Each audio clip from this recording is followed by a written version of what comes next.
الحمد لله نحمده ونستعينه ونستغفره ونؤمن به ونتوكل عليه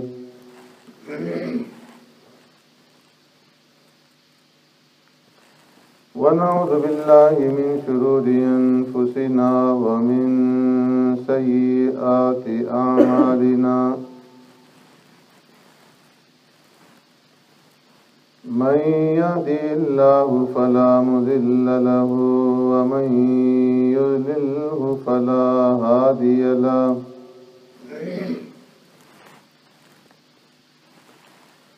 ونشهد أن لا إله إلا الله وحده لا شريك له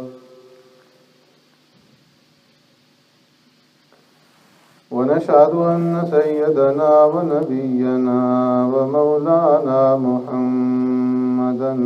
عبده ورسوله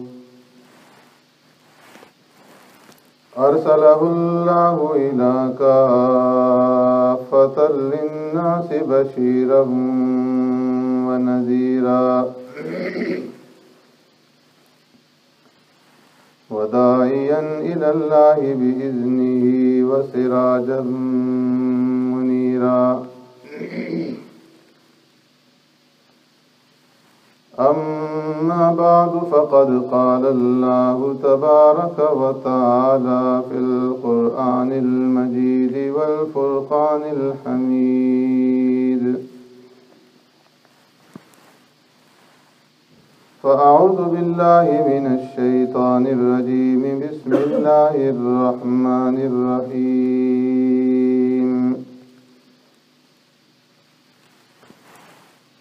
إن الذين يؤذون الله ورسوله لعنهم الله في الدنيا والآخرة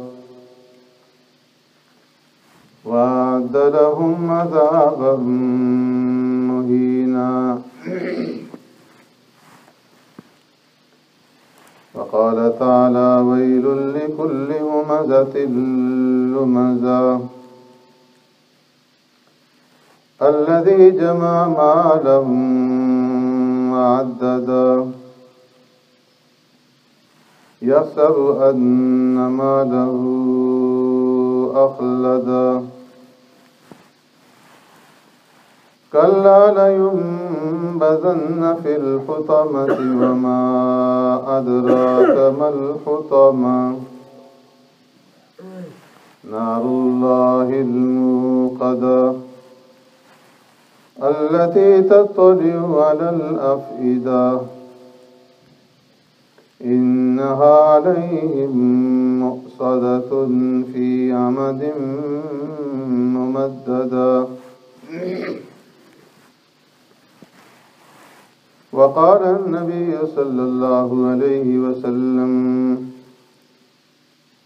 لا يؤمن أحدكم حتى أكون أحب إليه من نفسه ووالده وولده والناس أجمعين أو كما قال عليه الصلاة والسلام صدق الله مولانا العظيم وصدق رسوله النبي الكريم ونحن على ذلك من الشاهدين والشاكرين والحمد لله رب العالمين يا رب صل وسلم دائما أبدا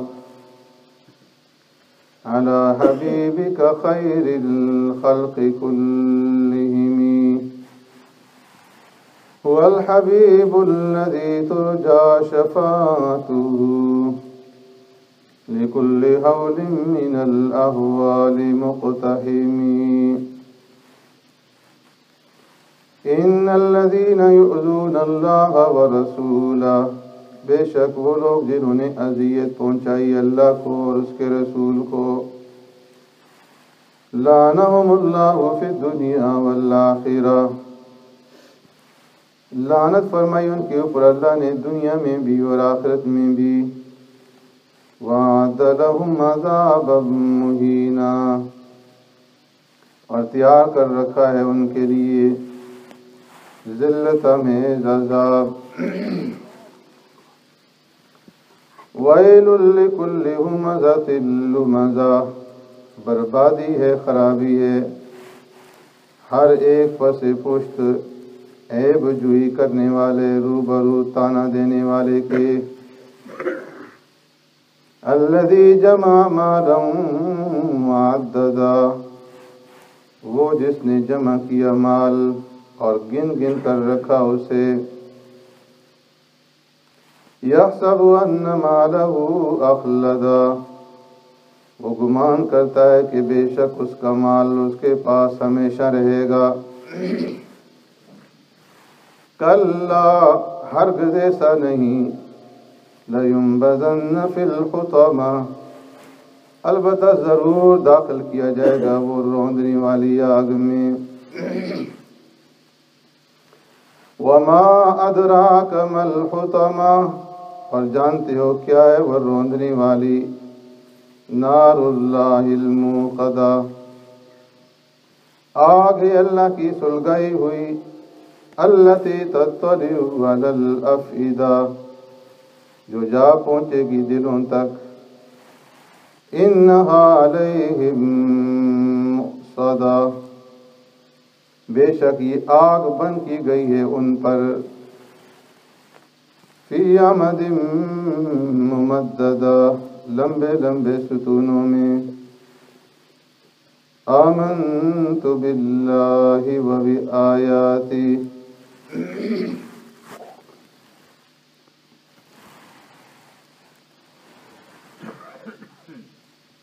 میرے محترم دوستو، بزرگوں، بھائیوں،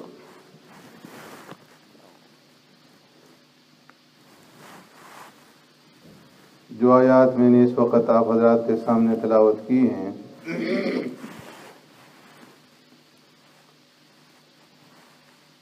ان کا نزول اس وقت ہوا جب پیارے پیغمبر صلی اللہ علیہ وسلم نے دین کی دعوت مکہ مکرمہ کے اندر شروع فرمائی.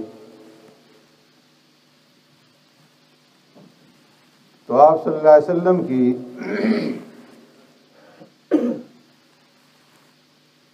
دعوت کے ساتھ ہی کفار مکہ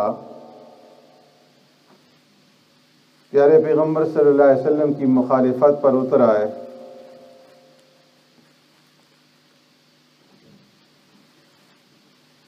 اور اس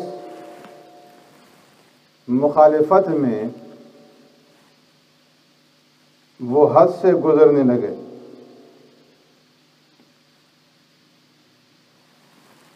آپ صلی اللہ علیہ وسلم کی مخالفت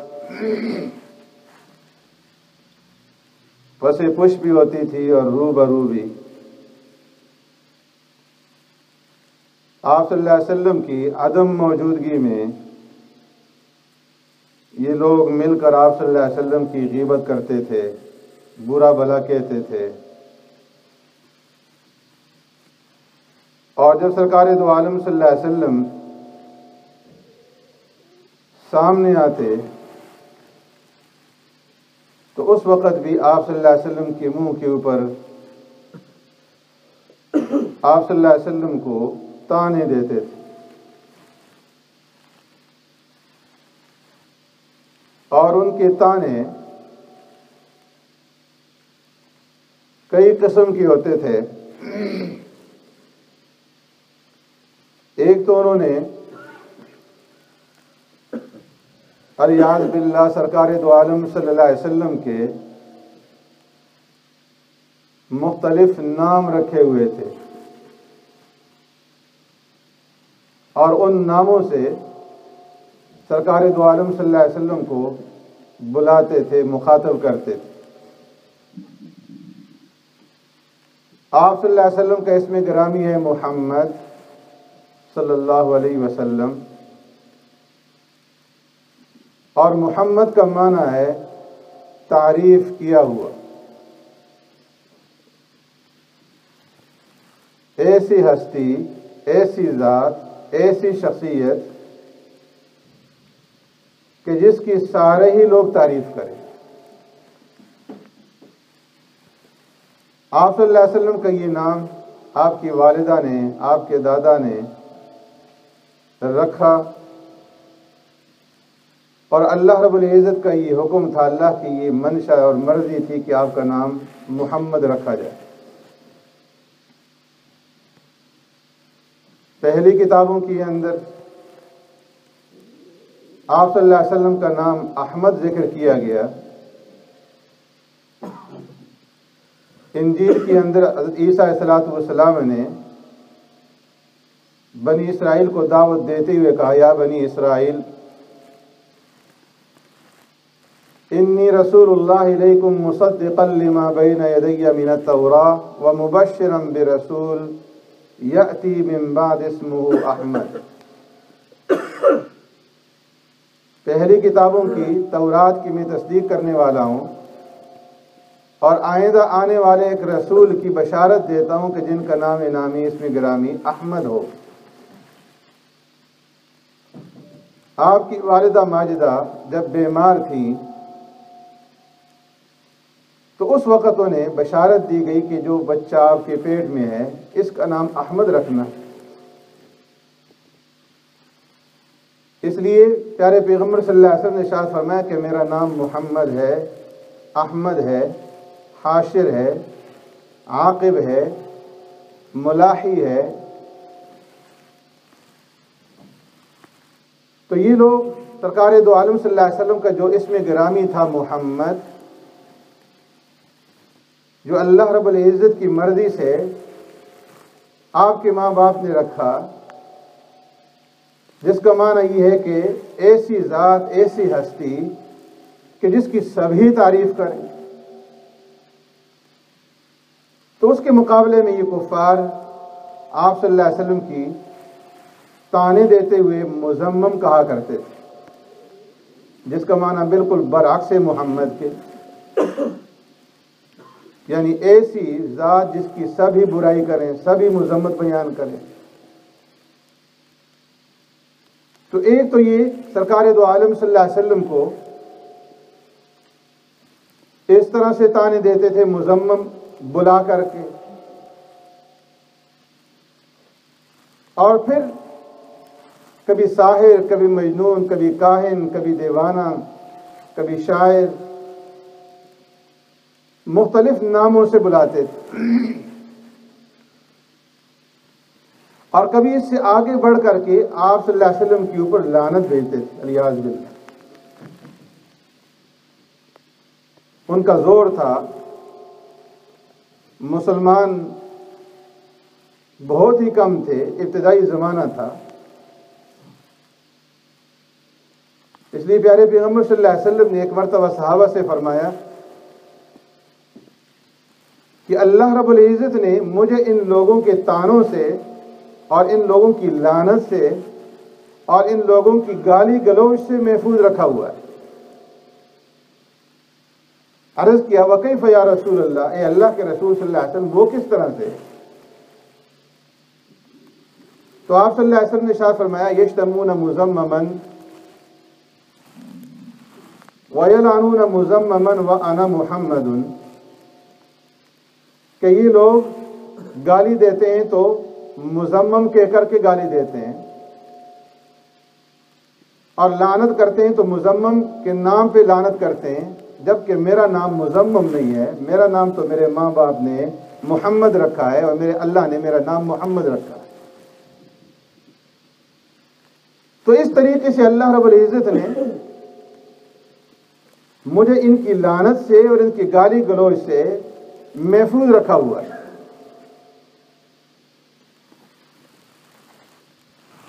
سرکار دو عالم صلی اللہ علیہ وسلم کو یہ لعن طعن، یہ گالی گلوچ کفار مکہ کی طرف سے کیوں دی جاتی تھی؟ اس لیے کہ ان کے پاس اپنی بات کو ثابت کرنے کے لیے کوئی دلیل موجود نہیں تھی، دلیل سے اپنے مدعا کو ثابت نہیں کر سکتے۔ سرکار دو عالم صلی اللہ علیہ وسلم انہیں دعوت دیتے تھے، یا ایھا الناس قولوا لا الہ الا اللہ تفلحون، اے لوگو لا الہ الا اللہ کہہ لو کامیاب ہو جاؤ گے۔ اور یہ پتھروں کے بنائے ہوئے بت جو تم نے خود اپنے ہاتھوں سے بنائے ہیں، تراشا ہے، اور اب ان کے بارے میں تمہارا یہ عقیدہ ہے کہ فلاں بت جو ہے وہ ہمیں رزق دیتا ہے، فلاں اولاد دیتا ہے، فلاں ہمیں عزت دیتا ہے، فلاں فلاں کام کے لیے، فلاں فلاں کام کے لیے، یہ بت تمہارے کہاں سے رزاق بن گئے، یہ کہاں سے معبود بن گئے، یہ کہاں سے مشکل کشا اور حاجت روا بن گئے، یہ کہاں سے نفع نقصان کے مالک بن گئے؟ کس نے تمہیں کہا کہ یہ تمہارے رزاق ہیں، یہ تمہیں اولاد دینے والے ہیں؟ ارے خود تم نے اپنے ہاتھوں سے ان بتوں کو تراشا اور خود تراش کر کے اپنے سامنے رکھا ہے اور پھر ان کو اپنا معبود بنا لیا۔ تمہارا معبود تو وہ ہے کہ جس نے آسمانوں کو پیدا کیا، زمین کو پیدا کیا، اور چاند سورج ستاروں کو پیدا کیا، اور جس نے دریا بہا دیے، اور جس نے ہوا چلا دی، اور جس نے بادل اٹھائے، جو خالق اور مالک ہے، جو تمہیں عزت دینے والا، زندگی دینے والا، جو فعال لما یرید ہے، علی کل شیء قدیر ہے، ذو العرش المجید ہے، مالک کن فیکون۔ یہ کہاں سے تمہارے معبود بن گئے؟ اب آپ صلی اللہ علیہ وسلم کی اس بات کا کوئی جواب نہیں تھا، کوئی دلیل ان کے پاس نہیں تھی آپ صلی اللہ علیہ وسلم کی اس بات کو رد کرنے کے لیے، تو نتیجتاً گالی گلوچ پہ اتر آئے، سب و شتم پہ اتر آئے، لعن طعن پہ اتر آئے۔ تو فرمایا کہ جس انسان کے پاس جب دلیل نہیں ہوتی تو وہ پھر ایسے اوچھے ہتھ کنڈوں کے اوپر جو ہے وہ اتر آتا ہے۔ آج بھی اس جدید دور کے اندر جدید تہذیب، جدید ثقافت اور ثقافت اور تمدن کے دعوے دار اور انسانی حقوق کے علم بردار، جنہوں نے پوری دنیا کے اندر یہ پروپیگنڈا مچایا ہوا ہے کہ ہم انسانی حقوق کے سب سے بڑے علم بردار ہیں، ان کے پاس بھی جب اسلام کے خلاف کوئی دلیل باقی نہ رہی تو وہ گالی گلوچ پہ اتر آئے۔ اللہ کے فضل سے اسلام آج پوری اپنی حقانیت کے ساتھ پوری دنیا کے اندر پھیل رہا ہے اور روز بروز ترقی کر رہا ہے۔ اب ان لوگوں کو اسلام کا راستہ روکنے کے لیے کوئی اور چیز نظر نہ آئی تو اپنا غصہ کم کرنے کے لیے حسد اور جلن سے یہ گالی گلوچ کے اوپر اتر رہا ہے، لعن طعن کے اوپر اتر رہا ہے، اور الیاذ باللہ کہیں پیارے پیغمبر صلی اللہ علیہ وسلم کے کارٹون بنائے جا رہے ہیں، کہیں فلمیں بنائی جا رہی ہیں، اور پھر سالانہ مقابلہ جو ہے وہ شروع کر دیا گیا پوری دنیا کے اندر۔ ہر سال جو ہے مسلمانوں کے جذبات کو برانگیختہ کرنے کے لیے اور مسلمانوں کو احتجاج کے اوپر ابھارنے کے لیے یہ مقابلہ شروع کیا ہوا ہے۔ تو فرمایا کہ یہ بھی دلیل ہے اس بات کی کہ اسلام کے خلاف ان لوگوں کے پاس کوئی دلیل باقی نہیں رہی، تو یہ اس اوچھے ہتھ کنڈے کے اوپر جو ہے وہ اتر آئے۔ اس لیے فرمایا کہ مسلمانوں کے لیے بھی یہ انتہائی چیلنج کا وقت ہے کہ آقا نامدار سرور کائنات رحمت دو عالم صلی اللہ علیہ وسلم کی حرمت پر جو ان کی طرف سے حملہ کیا گیا ہے، مسلمان اس چیلنج کو پوری طرح سے قبول کرے۔ جو لوگ محمد عربی صلی اللہ علیہ وسلم کے نام لیوا ہیں، آپ صلی اللہ علیہ وسلم کے ساتھ محبت کے دعوے دار ہیں اور عشق رسالت کے نعرے لگاتے ہیں، ان کے لیے چیلنج کا وقت ہے کہ وہ ان کفار کے اور انسانی حقوق کے ان علمبرداروں کے اس چیلنج کا مقابلہ کس طرح سے کرتے. اس لیے فرمایا کہ صحابہ اکرام رضوان اللہ اجمعین نے تو پوری طرح سے ثابت کیا کہ انہیں سرکار دو عالم صلی اللہ علیہ وسلم کے ساتھ کس طرح سے محبت, اور گواہی دشمنوں نے دی. عروہ ابن مسعود ثقفی جو بعد میں مسلمان ہوئے رضی اللہ تعالیٰ عنہ, صلح حدیبیہ کے موقع پر جب وہ مسلمان نہیں ہوئے تھے تو کفار قریش کے سامنے گواہی دی کہ واللہ میں نے اصحاب محمد کی طرح کسی کو نہیں دیکھا. میں بڑے بڑے درباروں میں گیا ہوں, قیصر و کسریٰ کے درباروں میں گیا اور شاہ حبشہ کے دربار میں گیا, آج تک میں نے انسانوں کے دلوں کے اندر کسی بھی بادشاہ کی اتنی محبت نہیں دیکھی جتنی اصحاب رسول کی دلوں کے اندر محمد صلی اللہ علیہ وسلم کی محبت. واللہ جب محمد صلی اللہ علیہ وسلم تھوکتے ہیں تو وہ اس تھوک کو نیچے نہیں گرنے دیتے, اٹھا کر کے اپنے چہروں پہ مان لیتے ہیں. وضو کرتے بیٹھتے ہیں تو پانی کو نیچے نہیں گرنے دیتے اور اس پانی کے اوپر لڑتے جھگڑتے ہیں اور اس کو لے کر کے اپنے جسم کے اوپر ملتے ہیں. جب وہ کوئی بات کرتے ہیں تو اپنی آوازوں کو پس کر لیتے ہیں اور یوں محسوس ہوتا ہے کہ یہاں پر کوئی انسان موجود ہی نہیں, خاموشی کے ساتھ آپ کی بات کو سنتے ہیں. اتنا احترام ہے کہ نگاہ اٹھا کر کے چہرہ انور کے اوپر نظر نہیں جاتی.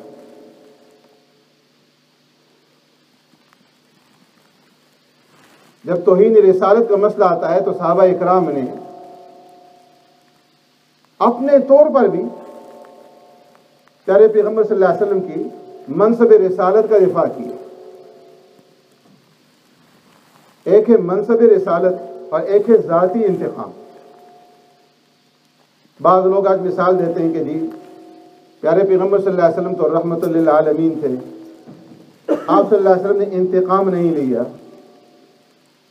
تو فرمایا ذاتی انتقام نہیں لیا, لیکن جہاں پر منصب رسالت کی حفاظت کی بات آتی ہے تو سرکار دو عالم صلی اللہ علیہ وسلم نے اپنے اس منصب رسالت کی پوری طرح سے حفاظت فرمائی ہے. خود صحابہ کو بھیجا, جن جن لوگوں نے منصب رسالت کے اوپر حملہ کیا, توہین رسالت کی, آپ صلی اللہ علیہ وسلم کی ذات کے اوپر حملہ کیا, حجوں کی, برے اشعار کے, تو آپ صلی اللہ علیہ وسلم نے صحابہ کو بھیج کر کے ایسے لوگوں کو جہنم واصل کروائے. اور بعض لوگوں کو صحابہ نے خود جو ہے آگے بڑھ کر کے جہنم واصل کیے. کعب ابن اشرف یہودی نے سرکار دو عالم صلی اللہ علیہ وسلم کی شان میں گستاخی کی. آپ صلی اللہ علیہ وسلم فرمایا کہ کون ہے کہ جو اس آدمی کو راستے سے ہٹائے گا جس نے اللہ اور اللہ کے رسول کو اذیت پہنچائی. محمد ابن مسلمہ کھڑے ہو گئے. ابو رافع یہودی نے سرکار دو عالم صلی اللہ علیہ وسلم کی شان میں گستاخی کی. آپ صلی اللہ علیہ وسلم نے کچھ لوگوں کو بھیجا, عبداللہ ابن عتیق رضی اللہ تعالیٰ عنہ کو ان کا امیر بنایا اور انہوں نے جا کر کے اسے جہنم واصل کی. ایک نابینا صحابی ہیں, ان کی اپنی ام والدہ ہے, 2 بچے تھے, باندھی تھی. سرکار دو عالم صلی اللہ علیہ وسلم کی شان میں گالی گلوچ کرتی تھی, منع کیا, روکا, باز نہیں, بار بار منع کیا. ایک رات جب وہ گالی گلوچ کرنے لگی, خنجر اٹھایا اور اٹھا کر کے اس کے پیٹ کو شق کر دیا. مقدمہ سرکار دو عالم صلی اللہ علیہ وسلم کی خدمت پہنچا, تحقیقات ہوئیں. آپ صلی اللہ علیہ وسلم نے فرمایا کہ میرا اپنے حق کا واسطہ ہے کہ کس آدمی نے یہ حرکت کی ہے. وہ نابینا صحابی کھڑے ہو گئے, مجمع کو پھلانگتے ہوئے آگے بڑھے, یا رسول اللہ میں نے کیا ہے, یہ میری ام والدہ تھی اور پھولوں کی طرح 2 بچے ہیں میرے, لیکن میں اس کو بار بار سمجھاتا تھا اور یہ باز نہیں آتی, آپ کو گالی گلوچ کرتی تھی, مجھ سے برداشت نہیں ہو سکتا. آپ نے فرمایا کہ اس کا خون رائگاں گیا, کوئی قصاص نہیں لیا جائے. پیارے پیغمبر صلی اللہ علیہ وسلم نے منصب رسالت کی حفاظت کی. آج مسلمانوں کو یہ تو نہیں کہا جا سکتا کہ وہ قانون کو اپنے ہاتھوں میں لے لیں اور خود اٹھ کھڑے ہوں. اگر کوئی ایسا کرتا بھی ہے غیرت ایمانی کے ساتھ تو اس کی بھی گنجائش ہے، لیکن یہ اسلامی حکومتوں کا کام ہے کہ وہ ایسے ممالک سے مطالبہ کریں کہ وہ انسان، وہ لوگ جو توہین رسالت کے مرتکب ہوئے ان کو ہمارے حوالے کیا جائے، جس طرح وہ مطالبے کرتے ہیں، تاکہ شرعی سزا ان کے اوپر جاری کی جائے۔ لیکن آج مسلمانوں کے لیے کم از کم یہ چیلنج ضرور موجود ہے کہ مسلمان اور کچھ نہیں کر سکتے تو حرمت رسول کے لیے اتنا تو کریں کہ جو ان ممالک کی مصنوعات ہیں یا جو ویب سائٹیں ہیں جن کے اوپر ایسا مواد جاری کیا جاتا ہے ان کا بائیکاٹ کریں۔ یوٹیوب ہے، گوگل ہے یا دیگر جو ویب سائٹ ہیں جن کے اوپر کارٹون یا فلمیں جاری کی جاتی ہیں ان کا مکمل طور پر بائیکاٹ کریں، ان مصنوعات کا بائیکاٹ کریں۔ اور اس طریقے سے میں اگر ساری دنیا کے مسلمان جو 1 ارب سے زیادہ اس وقت ہیں، اگر یہ سارے کے سارے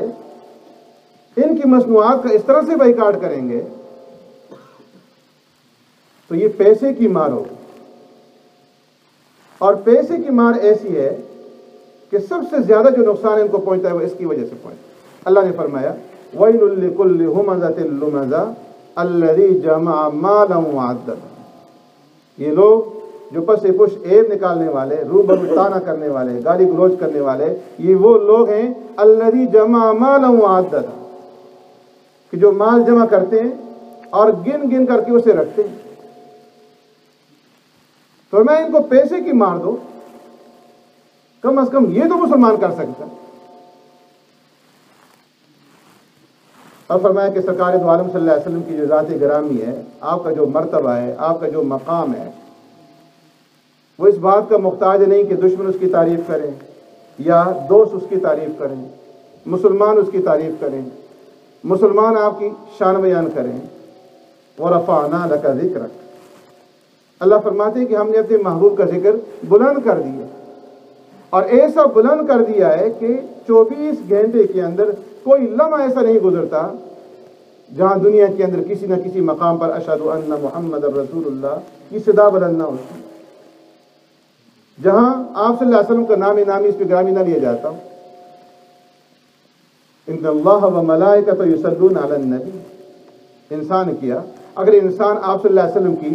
شان رفعت کو بیان نہیں کرتے، اس کا دفاع نہیں کرتے، تو فرمایا اللہ رب العزت خود آپ کی شان کو بیان کر لیں، اللہ کے فرشتے آپ کی شان کے بیان کے اندر لگے ہوئے، کائنات کی ہر ایک چیز آپ کی شان کو بیان کر لیں۔ تو یہ مسلمانوں کی اپنی خوش قسمتی ہے، کم از کم کل قیامت کے دن اتنا تو کہہ سکیں گے کہ اے اللہ کے رسول صلی اللہ علیہ وسلم، ہم نے آپ کی عظمت کی خاطر اور آپ کی شان کی خاطر اور آپ کی حرمت کی خاطر ان کو مالی طور پر نقصان پہنچایا تھا، ان کی مصنوعات کا بائیکاٹ کیا تھا۔ اللہ رب العزت ہمیں اس پہ عمل کرنے کی توفیق عطا فرمائے۔ وآخر دعوانا الحمدللہ رب العالمین۔